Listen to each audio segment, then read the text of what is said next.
Hey there, Aaron. Hello. I didn't ask you, but I did put your 10:30 on the agenda today. Oh, appreciate that. Just I did update my PR. cool. 39 minutes ago. Yeah, I did miss that you did that. So thanks.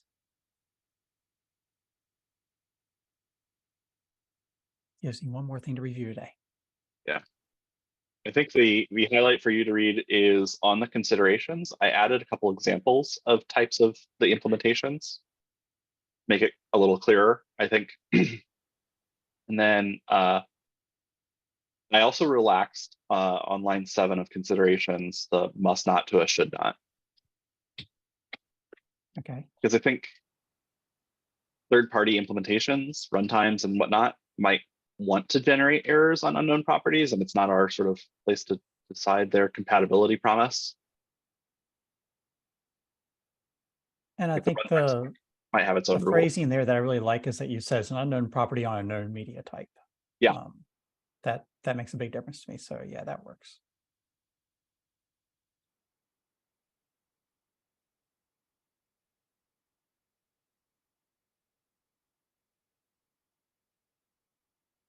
Yeah, I will give that a review today. It's on my list of tabs to look through.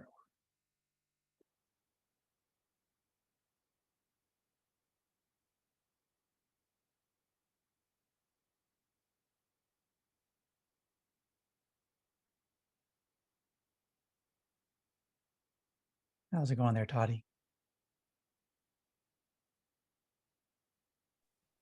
Doing good, Brandon. Nice to see you after some time. Good to see you as Or well. hear you. I can turn the video on. I'm not too camera shy.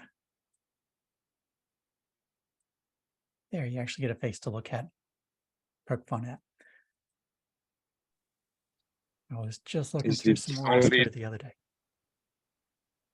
three of us today? Yeah, hopefully some other people will show up, give them a minute or so. I was just looking at some ORS code today because of the issue 408 that I threw on the agenda, the third item down there. That actually came from ACR. When you do the refers API on ACR, the content type that comes back from it includes a semicolon something equals UTF-8. Let's see what that specifically was. R set. I'm actually on my the phone. character set. Yeah, the response from ACR on a refers API call is that this is an OCI index, yada yada, but then it has a semicolon in the character set for it. And that is completely valid according to the RFC, but it is not listed as something that we have in our spec. And so Okay. threw that out I as an see issue. Yeah, Sajay as well. Sajay, are you aware of this one? No, I'll follow up on this. I've just kind of started looking at this issue. Sorry. I just threw the issue out there today. Someone opened an issue up on my own code, and I was looking at it saying, well, why am I not parsing this thing? And I looked and I was like, oh. So I went looking through and saw that you were actually parsing it with the MIME type stuff in Go. And I'm like, that's pretty good. Looked at some other people and other people were not, and thinking, okay, we should probably throw something in the spec one way or another as to whether or not we should be doing this. Right. It's similarly in line with the whole 307, right? There are parts of the specification that we don't cover in the distribution spec, and we assume that the underlying libraries take care of this. Yeah, we do. So I dropped that out there to say which way do we want to go. And then once we figure out what we want to do, we'll go ahead and open up a PR. So it might be a light group today. I'll go ahead and do a screen share. That way we can be on the same page of this stuff. First, I'm going to type my name in, because if I don't do that, typing while sharing, I'm just worse. And new keyboard today, or relatively new to me. Okay. we didn't really have anything on the agenda, so I just threw up some current issues out there. That way, have something to talk against. But I'm also more than happy to chat about other issues if people have other questions and want to talk about your own things. That's good too. But I dropped 1, 2, 3, 4, 5, 6, 7. While we're on this question, are you looking at an exact match for the content type? Or what's I was doing an exact match on content type. I wasn't even doing a lowercase on the string. I was looking for it to match that string exactly, and that's where it bombed on my code. And so I just changed my code. Easy enough to fix. I see. But it's one of those where I should probably have something that is very tolerant of whatever happens upstream, but whatever happens upstream might want to be a little bit more conservative in what it outputs. One of those scenarios. So yeah, let's see. Here's the first on the list here, 1050, which is just saying, hey, Simverse stuff, we're doing it wrong. So I know we were back and forth in the chat, but I just wanted to bring this one up saying, hey, we should probably change what we're doing here. And it's a 1 character change, minus to a plus. I figured those are the easiest kind of changes all. And it's in documentation, it's not even in code. We should probably change the code too, since we do that file checked in. But the idea here is that minus dev tends to imply that this is preceding whatever that release is, where plus dev tends to imply that this is following whatever that release is.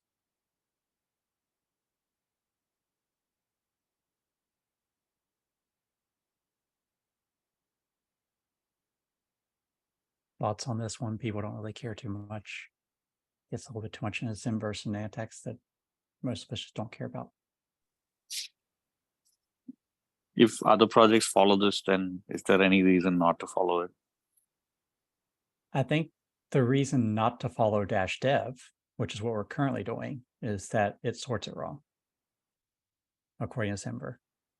Plus dev is a little less common. I've seen that just show up as equal. What are you saying right there? If you say whatever plus dev, it shows up as being equivalent, but that's less incorrect than what we're doing now, which is minus dev, which implies that it is before the 1.0 release. And what we're saying, this is minus 1.1.rc3.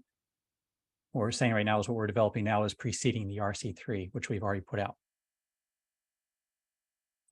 So this was not just image spec. They're looking at runtime. I think we need to run distribution spec as well. So I think it's across all the OCI we need to do this.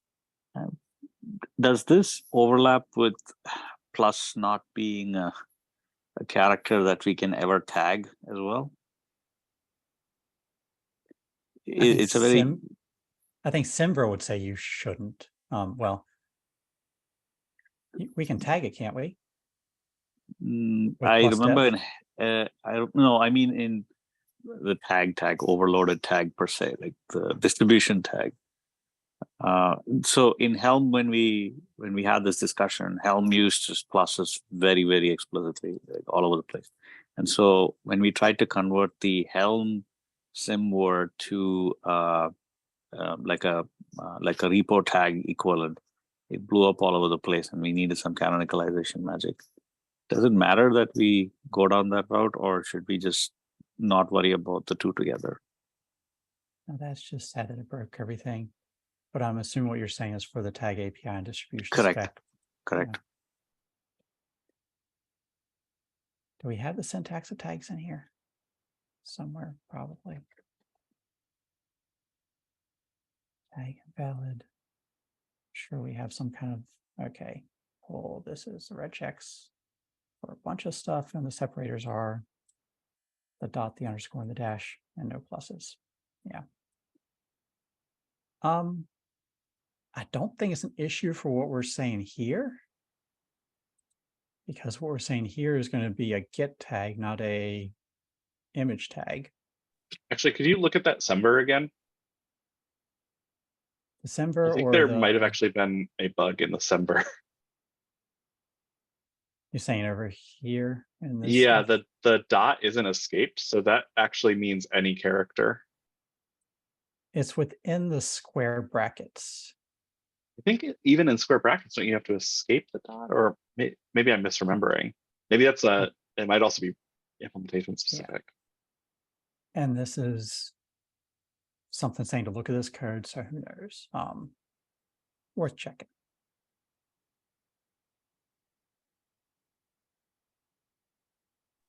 I just wanted to point it out because we did have a problem where people tried to convert the symbol directly to a tag and kind of breaks this pattern. That's pretty much it.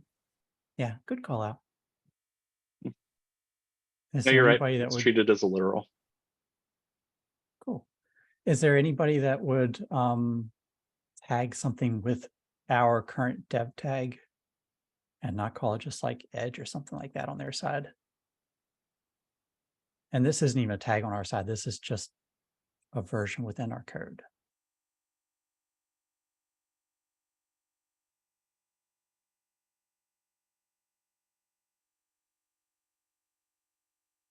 I don't hear people saying they would do it, but definitely something to keep in mind of. So good call out. You know, we got 2 Brandons in here. We got chaos.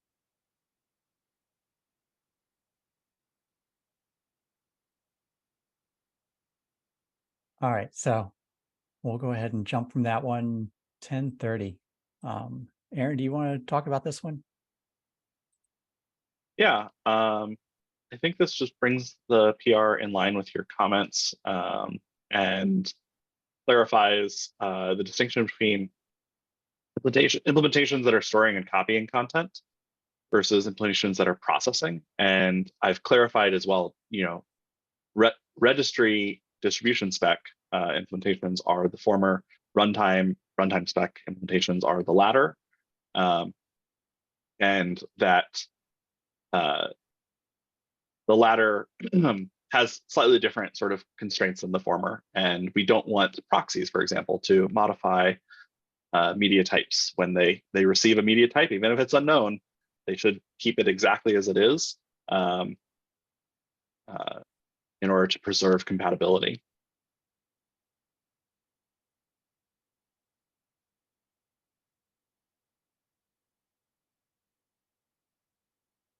On first glance, so far, this looks good to me. Anybody else? Questions, comments?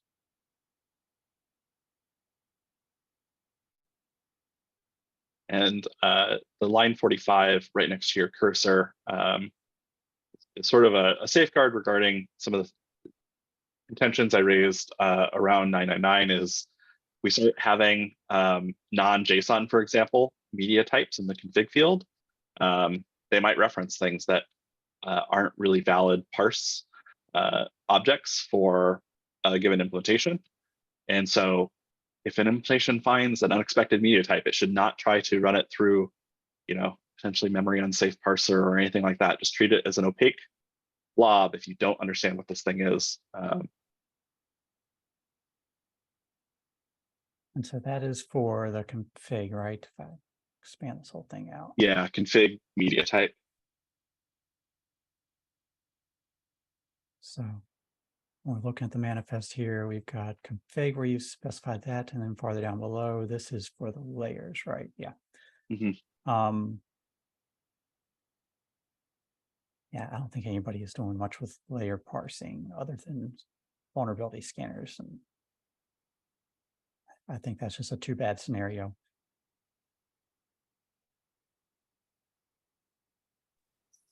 The config, I'm sure someone will be a little upset with, but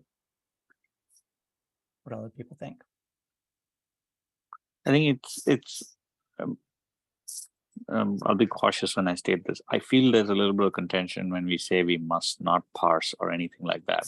And we're kind of defaulted to just ignore in most places, right? Without calling out what we must or must not do. Would that make people happy in terms of language, or is it something that you want to strongly advise against? Because in some cases, they might decide to parse it and actually reject it because they don't want to accept every type. And that's an implementation choice, right? It does say in here because I hear you, Sajay. It does say if this media type is unknown.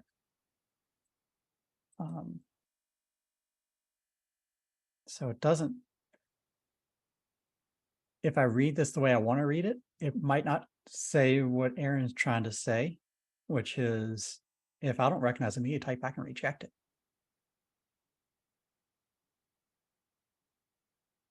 And I'm guessing you don't want that, do you, Aaron?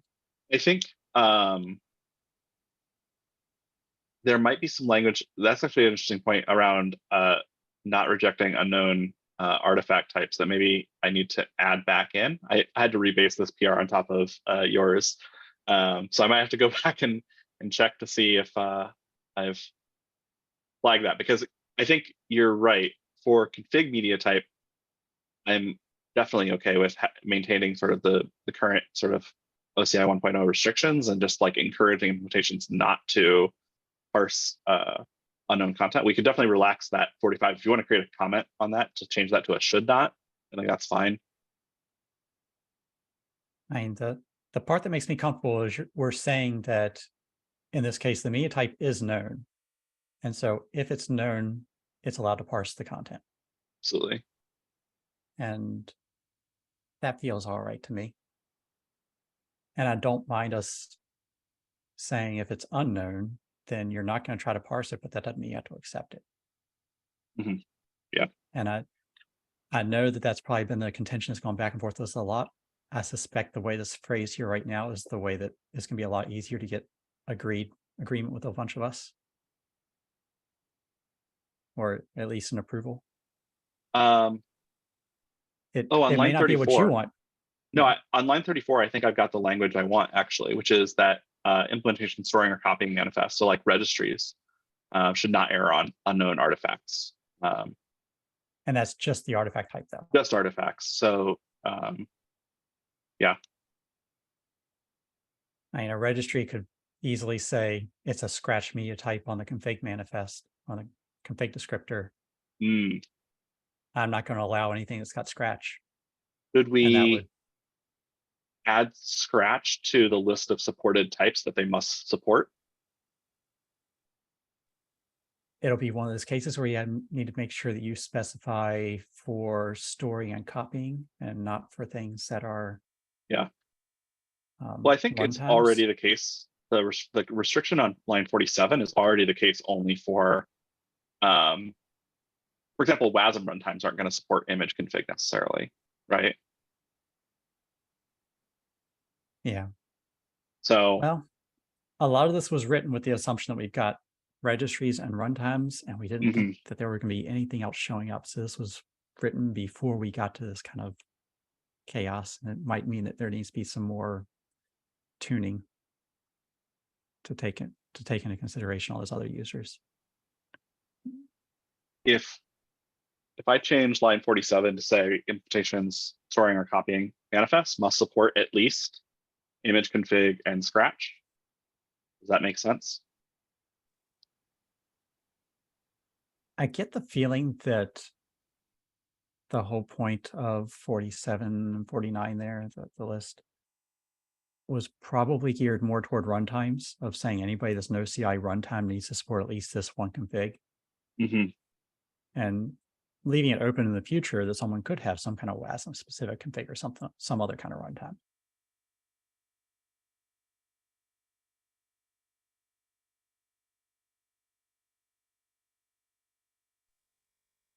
I do know that some implementations are going to go down the path of having possibly both an artifact type and their own config descriptor. So perhaps the language on line 34 should just be copied down into the config media type as well. Is that if you're just involved in storing and copying image manifests, that you should accept Singularity configs as well as Helm configs and others.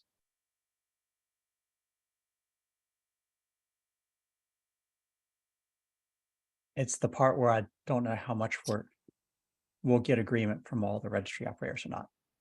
Yeah. That's the contention. As an end user, I like it. Right. Are we asking? Sorry, go ahead.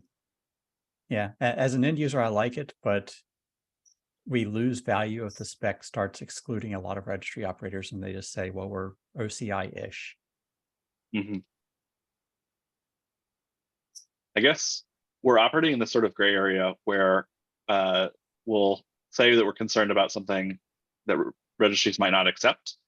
Is there a feedback mechanism? I mean, sort of what one more aggressive action would be, make these changes, merge them, and then wait for feedback. But is there another feedback mechanism that's sort of a softer touch to say, how do you feel about this language? Or how can we resolve impasses when we're worried about something that might be in the hypothetical? One point here is I want us to probably discuss, are we crossing the boundary that every registry should accept everything? In the sense that, is there a possibility that certain media type or versions or certain kinds of artifact types are going to be proprietary and not something that certain providers want to accept? Do we have provisions of that in here? The moment we say it must accept everything, then we kind of cross over this as an non-compliant implementation, and there's no opportunity for operators to decide what they can store or what they can't store.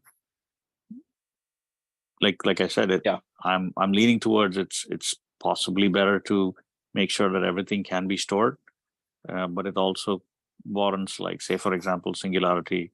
Is that a type that every operator wants to store? Right. So I think I've tried to be very careful and say unknown media types. So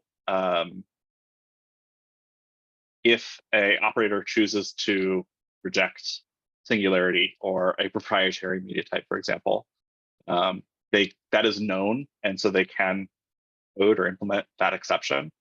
But the idea is, in order to make registry OCI 1.1 a meaningful baseline for the applications regarding artifacts, both for Helm and Singularity, but also SBOMs and attestations and the like, is we risk fracturing the ecosystem if some registries implement an allow list and I can't copy, for example, an image with some attestations from registry A to registry B.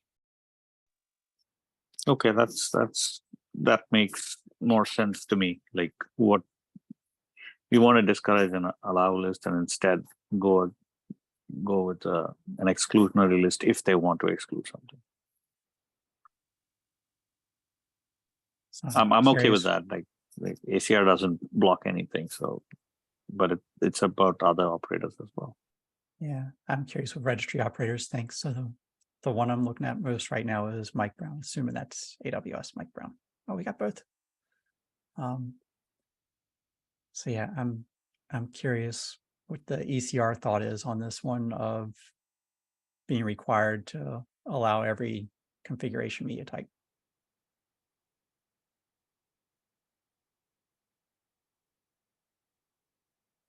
Yeah. I don't know if I've thought through it enough, but I think currently we haven't planned on having an allow list.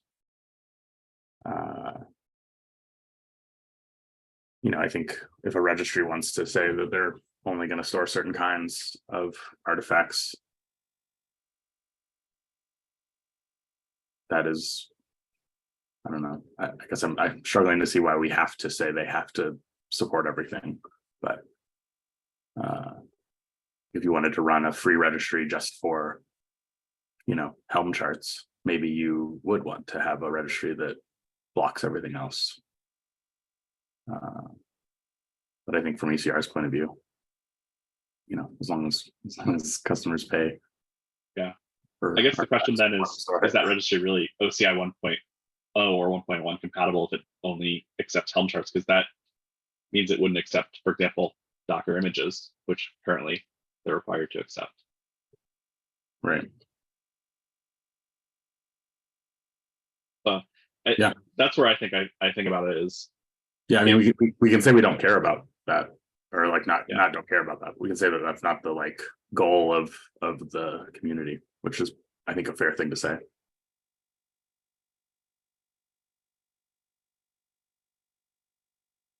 Yeah, I think Quay at one point was filtering on the config media type. I get the impression they stopped, though I haven't checked it lately. I think GitLab is the only other one I know of off the top of my head that is filtering. Does Yeah, have I think a it would be interesting to get an updated sort of feedback from GitLab. I know that GitHub has also made movements in the supply chain security space, and I'd be curious with sort of the changing landscape there. Have they revised their own internal guidance? I think it's also easier to say you will accept everything until you start seeing some attacks. And then it's very easy for someone to say, well, our solution to this, we're just going to block everything by default and only accept the known good kind of content that we like. Yeah, I think our concern has always been about, fields that have no limits or restrictions or unknown fields entirely, right? Like an artifact type we can put it through a regex, and we can make sure it's a media type, and it can be a certain max length, and so at that point it's easy to say, yeah, let's accept anything that matches that.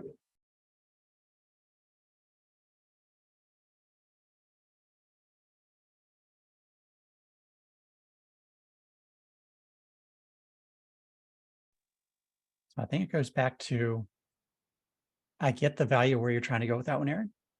I just know that it's going to be slower to get this approved if we say that it has to accept every unknown config media type. Yeah. So it depends. My It depends on how. baseline is, I think it's worthwhile to sort of push on this and see if registries push back, and I think it will result in a richer ecosystem. Yeah. And I certainly get where you're trying to go with that one. I'm just putting it out there of, if you want this approved quick, then as is right now is probably easier. If you want this approved with that change and solving the hard problem, then it'll take a little bit of time to solve the hard problem. And we're notorious for everything taking a long time.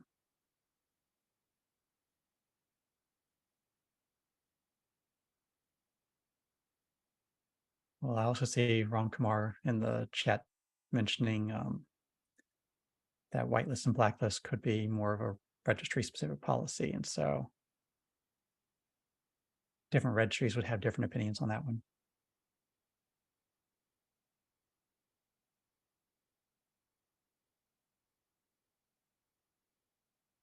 Any other thoughts on this before moving on? Going once, going twice. Aaron, do you want a review on that one, or do you want to take some time and reword it again? I think I could just share my screen really quick. Sounds like we just want to potentially tweak a few lines here under the config media type. I just wanted to run this by you real quick, and I can then make a commit and save extra round trip latency. Go for it.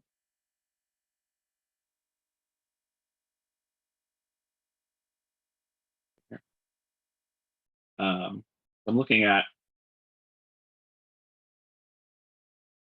I guess it would be, this would be the line copied effectively from the artifact type, and only imposing the requirement on storing and copying implementations. And then it sounds like we might want to, and this one I think maybe should be just pulled out into a separate PR, is this language is very specific, as you said, to runtimes, and I'm not sure how we want to handle that.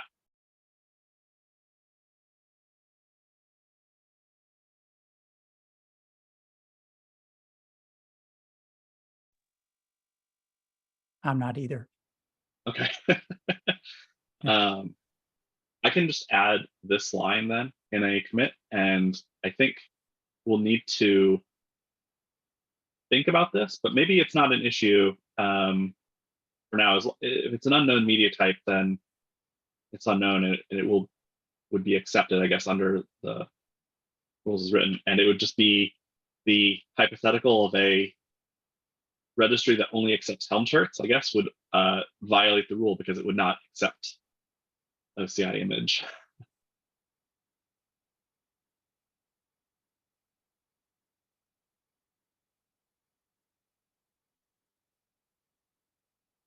Yeah, it is a constant trying to walk a fine line between getting more functionality from everybody and common functionality and not breaking people that are doing new and interesting stuff that we didn't think about. Yeah. Okay. I'm going to add just this single line then in a additional commit.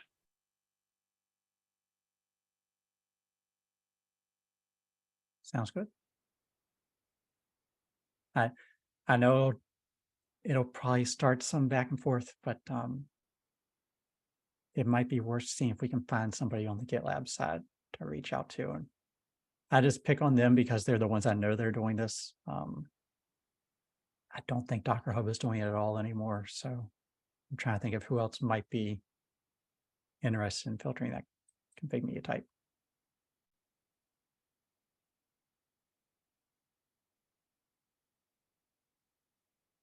All right, other things on the agenda today, going on the third item now, was the content type. I've seen this from at least one registry.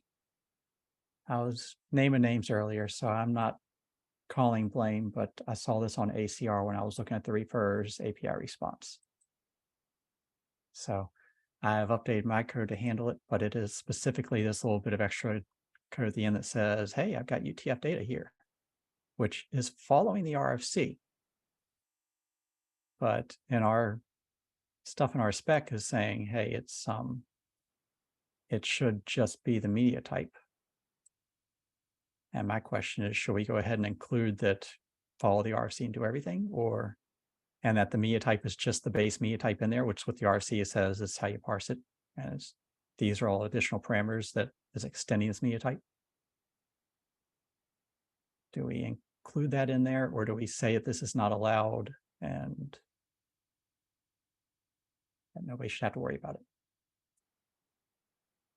Other things I've seen people do is make this all lowercase, because potentially this can be uppercase, mixed case characters in there. What do people think about that?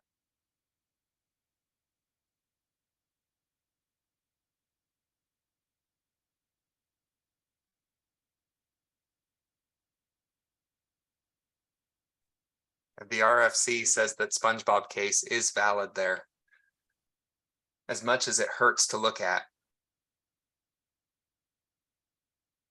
It is valid.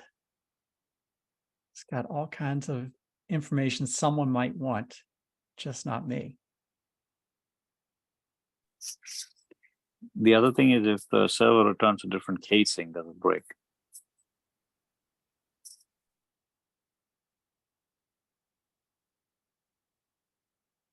Are you saying break or we don't want to break? I don't know what clients would expect here.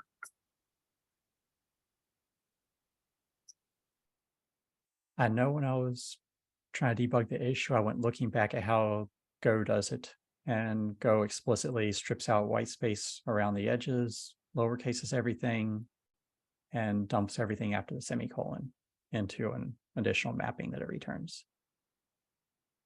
But that is only when you use the Go MIME type library, which I discovered looking through the ORS code. I should know the standard library better.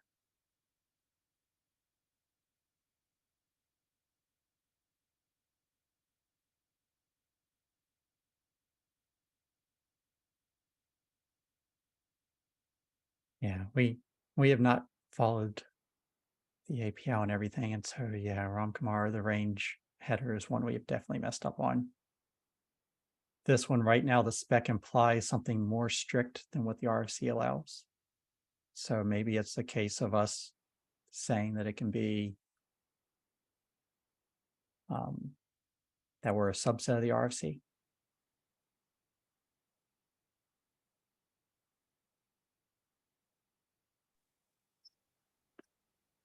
Clients restricting more than the RFC becomes more fragile, right? Yes, and it's not just clients, but it's us requiring the server obeys something more strict than the RFC.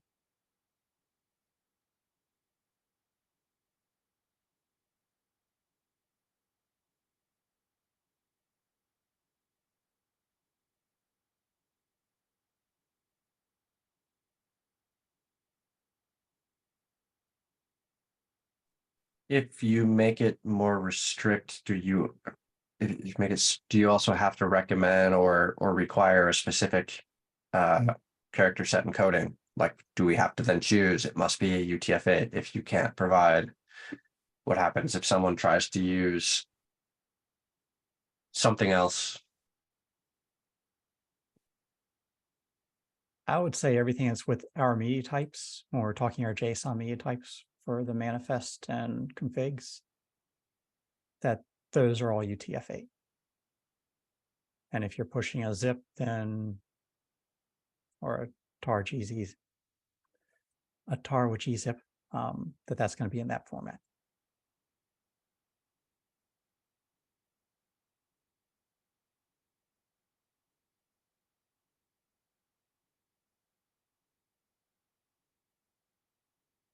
Oh, does it really allow parentheses? Does Now I don't like the RFC. on page 7 at the bottom, all header fields defined in the RFC allow comments in parentheses.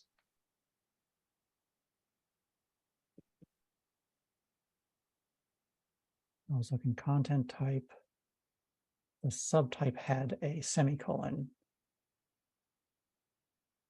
They didn't have for the content type here, right? Look at the bottom of page 7. Oh, I guess maybe you're getting a different rendering of IETF than I am. It says there it is, MIME version, and it says that all fields, including content type in the paragraph above, are subject to the rules and can include comments. So this is MIME version though, and this overall file has MIME, but inside of it is just the content type header. No, it specifically says content type in the paragraph right above MIME version. Does it? Shucks. So hoping to get out of this. Apparently all RFC 822 header fields allow comments. That I learned. Oh, shucks.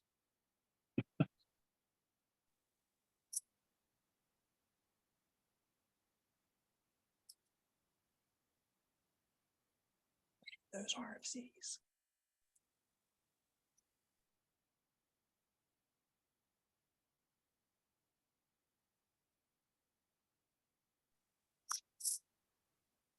Standard libraries typically conform to some implementation of the RFCs, right? So if we expect clients to do restrictive parsing, then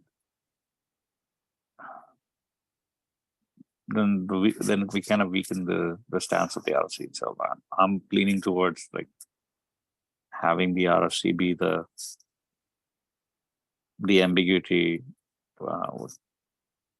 clarifier, like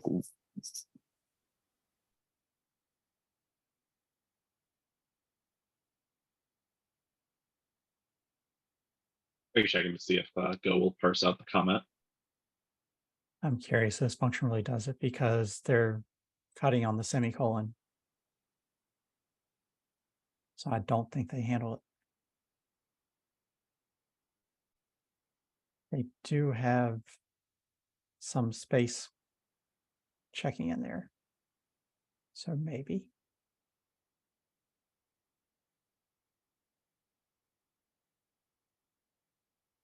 I don't think I see anything else changing the base field.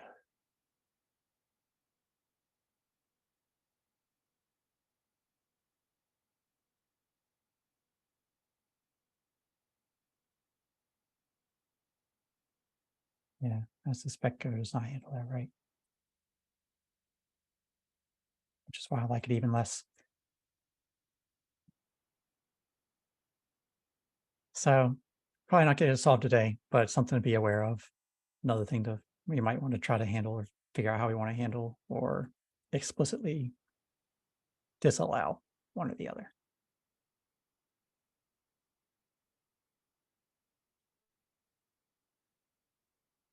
All right. On a similar one is Sache's the 307 code.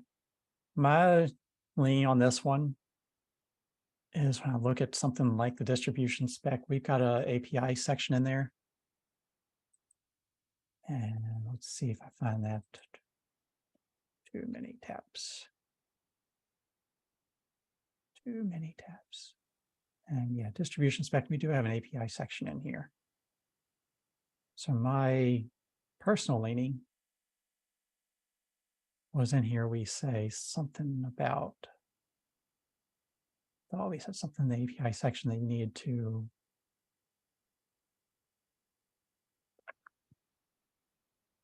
check whether, I thought I saw something here earlier about this needs to support all the, yeah, operates over HTTP. So I'm leaning towards saying not only do we operate over HTTP, but we follow these RFCs and just leave it at that. Okay, I'll get out a new PR. The other one was in the wrong place, and I just didn't have time to kind of clean that up. Yeah. So I'll update it with this one. I kept the issue open so that we can still discuss it. Yeah. Does that sound good to other people? This was handling the redirects. And we do redirects on blobs, but Go itself does a redirect automatically with their own HTTP client. You don't have to worry about it unless you explicitly disable it.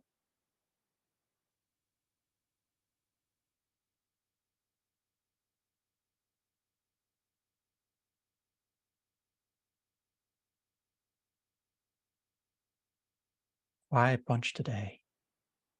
I'm talking too much here.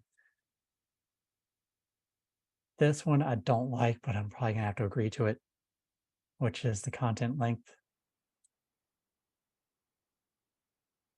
If we omit the content link on a blob upload, then that's allowed in the original registry spec, but not in the OCI spec.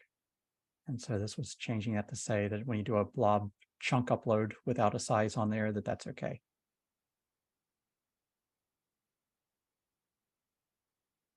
And the reason I'm willing to go with that is I suspect what's happening is Docker does their upload as a single chunk. They say, give me a chunked upload, push a single chunk, and then send the digest to the end of a follow-up request. And so my assumption there is that in that one big single chunk, that they're just sending everything, streaming it, the compression of the layer and whatnot on the fly. And so they don't know the length in advance.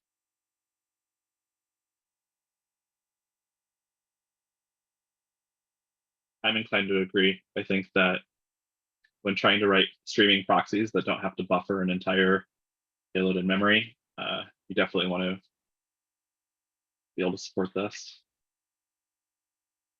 Yeah, the way I've managed it on my side is when I switch to a chunked upload, my chunk size of my memory. And the way Docker implemented is they said, well, we're going to do a chunked upload, but we're just going to make it one huge chunk. I was like, that's not chunked, but apparently it is. So yeah, I suspect I'm going to have to begrudgingly say, okay, on this one. What other people have impressions either way?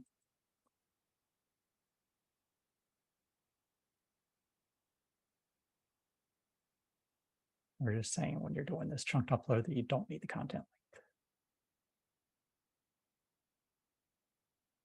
Maybe there's a better way to phrase it, but that's the overall idea.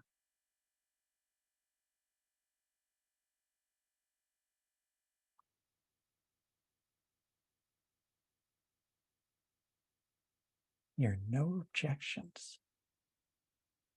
If you guys keep being so quiet, we're just going to like skip to this meeting and then get to the end on time. It's going to be crazy talk for us. this is one that IBM Mike Brown, you and I have gone back and forth on this one a couple of times, which is when we're talking about registry versus repository, the terminology in there. I think there's been a lot of back and forth of saying, one, that was just too long for me. Sorry, Mike, that's just too long. I can't do it.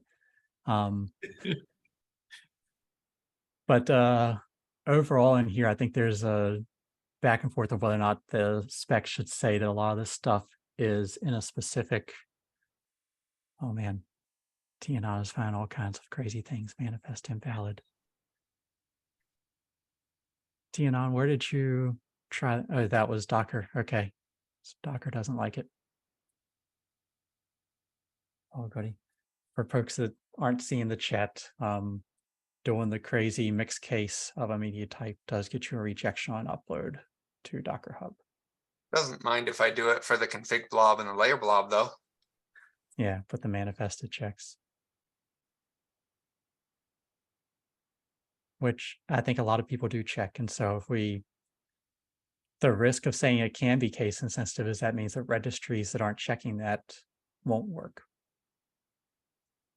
Until you do a pull request and fix it. Until you do that, yeah. Oh, good times. All right. Back to registry versus repository, although I kind of want to go back to that one now. Registry versus repository, the challenge that I'm faced on this one is trying to be flexible for people that want to make registries that do all kinds of new and different things and just have a single blob store for everything and slice and dice that across multiple repositories and not have to have you upload multiple times. And knowing that we've gotten there right now is things like doing a cross repository blob mount to get the blob from one to the other. And for most of the registries, if you try to do an upload and your blob was in a different repository, it's just going to say that's not a blob to your repository. And so a lot of these APIs are scoped to an individual repository for all the different blobs within a manifest. And so I was trying to clarify that in here. And I think what I ran into is people saying, well, you can't necessarily say that. And yet we get users coming to us saying, hey, I tried doing all this stuff and the spec doesn't tell me I can't do it. And all the registries are rejecting it.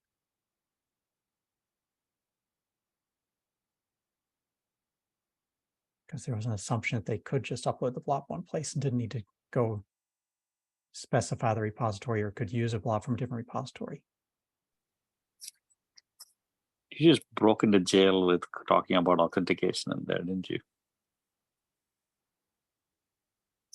Say it again?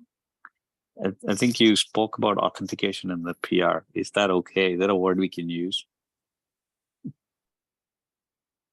Did I say it just in the discussion or did I actually put it in the text of the spec?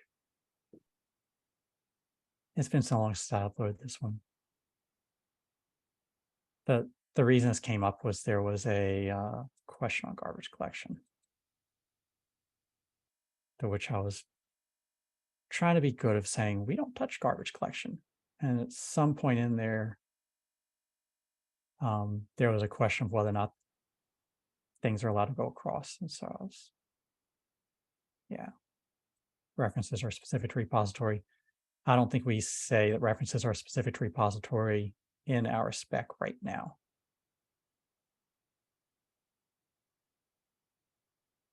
And so this was trying to be a little bit more clear about that.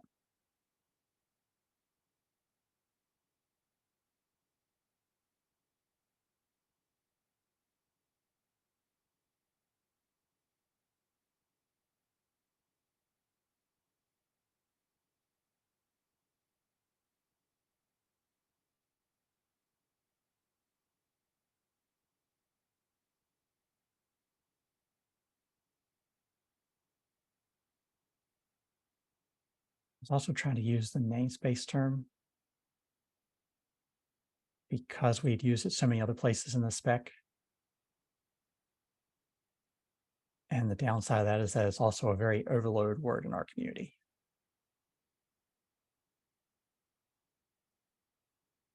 probably a word we're going to have to clean up when we do authentication work group. Even with authentication, all the requests include the repository name in there of your scope.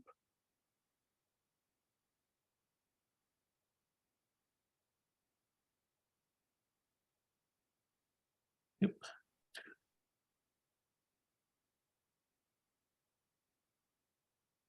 Yeah, I'm just saying it's a space that we're going to need to tweak when we start talking about repositories and namespaces and authentication and redirection. Like Sanjay's little issue there on how to handle those rejects and redirects. The other option here that was thrown out was we could just get rid of everything that just says in a registry. If a manifest is not found, the response is 404. Yep. It feels like we are dodging the issue by being less prescriptive. Yep. It's a good recommendation in this particular case because we don't have a good answer yet.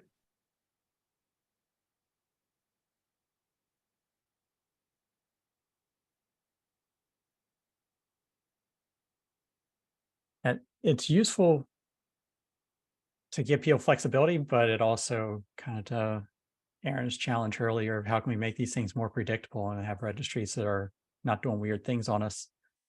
To an end user, it's it's difficult for an end user to read the spec and understand what they're supposed to write if they don't know that all this stuff is scoped to a single repository on 95% of the registries out there, probably 99%.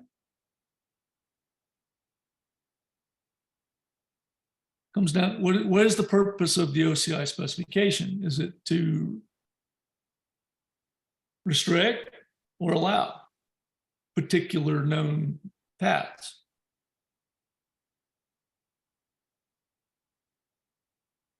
I would say that the purpose is to try to make it easier for people to write servers and clients that interoperate with each other.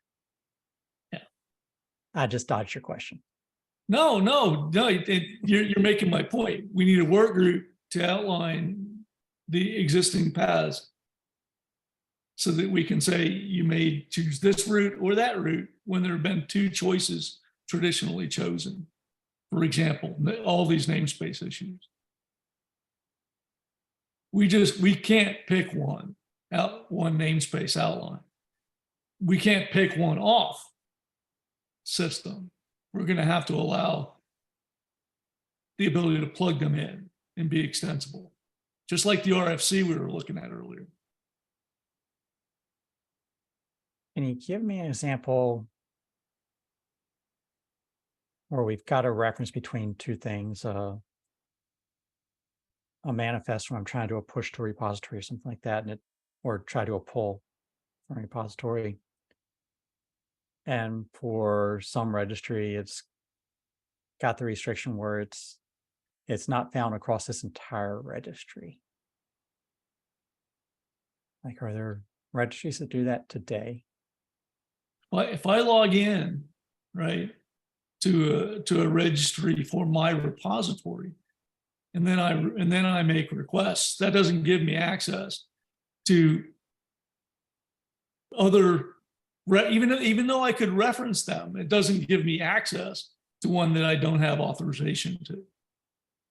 Correct. But in this case, we're saying if I'm trying to do a manifest pull and it is not found in the X, the response is 404. That's what we're looking at here. So Right. if I'm doing a pull of a manifest and the pull itself is scoped, the pull says I am pulling from this URL, this whole path here in there, v2/ whatever repository in there. Are there registries out there today that say it is not in my entire registry? Or does every registry out there say, well, I'm getting 404 because it's not in this one specific repository?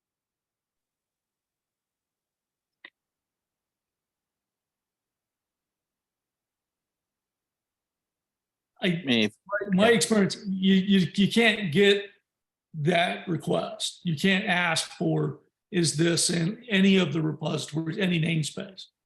There's no wild card for the namespace. Which is why I was trying to rephrase the comment here of saying, instead of saying if the manifest wasn't found in the entire registry, to saying if the manifest isn't found in this one repository that you requested it from. I think you'd have to have the rule that it would be, for example, when requesting against the root, right? Where it's not isolated in particular namespaces for repositories, right?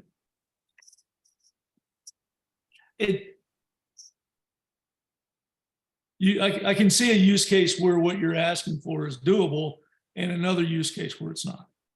And a third one where it can be doable for a while, and then you stop paying and you lose access.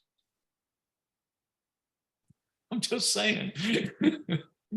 Sasha, I saw you. It still could be there, right? It could still be in the registry. Can I pull even if the account, no longer has access to push? This is complicated. I want to hear the wise words of Sajay to leave us out on, because we're running short on time here. I just had a question. I think the issue was more a confusion about the term in the registry within that specification, right? Yeah, we use it in a lot of places. And so all of the APIs, when you say, I want to do a blob pull, a blob push, a manifest pull, a manifest push, the API specifies here's the path. And so I was trying to say that all these queries, when you get 404s and other issues with it, it's not a 404 across the entire registry. It's a 404 for that one repository. I think scoping is the problem there. Honestly, getting rid of in the registry would clarify it, because you're within context of that call. Whether it's, cross mount is another problem, right? It's not within the repository, it's across repositories. So I would say getting rid of the in registry. The problem is that we have a 3-part definition here, which is registry, repository, and the last portion, which is name tag or reference or something like that. So we haven't defined that in the specification, but we use a reference everywhere. I think in the registry it's just confusing, because that's refers to the first part of the, or at least the fully qualified DNS, right? I think that helps registry operators and us making the spec for unknown use cases. I think it hurts end users that are trying to write a client that queries this, that's working with well-known registries today.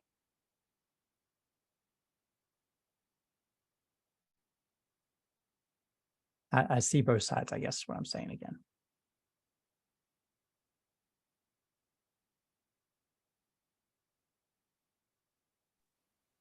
It would be nice if we define what a reference is someday.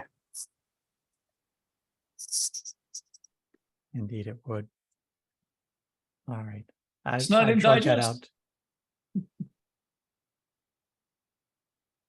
out. I think I drug that issue out as long as I could. Was that the last one on our list, or did I have garbage collection in there? No, that was the last one, right on time.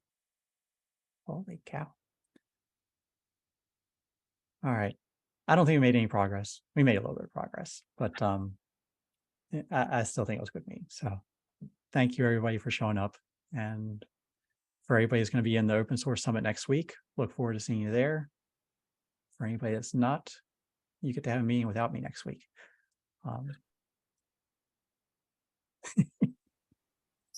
Thanks for running the show, Brandon. Cheers. Cheers. Thanks, Brandon. See you, folks.